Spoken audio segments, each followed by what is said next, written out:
Assalomu alaykum. Bizda nihoyat ilg'or yaxshi tushunchalar bor, lekin biz bu tushunchalarni to'g'ri shaklda qabul qilmag'achqa, buning aks ta'sirini o'zimizda emas, butun umumiy jamiyatda ko'ryapmiz. Bu tushunchalarning qatoridan shükür tushunchasi. Shükür so'zi arab tilida rahmat aytish degan ma'noda bo'lib, bu bergan fursatlarga qarata va ne'matlarga qarata rahmat aytish degan ma'noda bo'ldi. Ammo jamiyatimizda shükür tushunchasi buning dal aksi tushunilmoqda. Demişli aldırışlap gettiniz, bu izletme tap olunmaydı.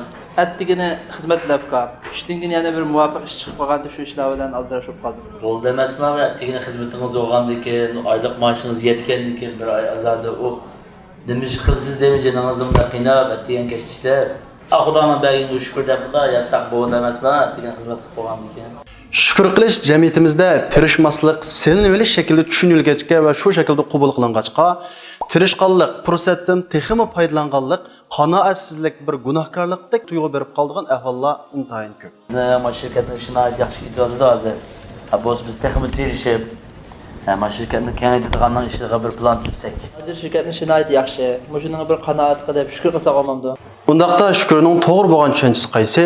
Buning javobini payg'ambarimiz Muhammad alayhisalom nihoyat go'zal ravishda bizga bergan. Butun gunohlari kechirim qilingan payg'ambarimiz Rasululloh sallallohu alayhi vasallam o'zining gunohlarining kechirim qilinishiga qaramasdan kechalari turib namoz o'qib, putlari ishib ketgan vaqtida Oysha onamiz Rasululloh sallallohu alayhi vasallamga: "Ey Rasululloh, sizning ilgirki va keyingi gunohlari kechirim qilingan bo'lsa" deb so'ragan vaqtida payg'ambar sallallohu alayhi vasallam bizga shukrning eng go'zal ma'nosini tushuntirib bergan. "Ey Oysha, men shukr qilg'ichi banda bo'lmaymanmi?" deyish orqali shukrning haqiqiy to'g'ri bo'lgan ma'nosini tushuntirib bergan.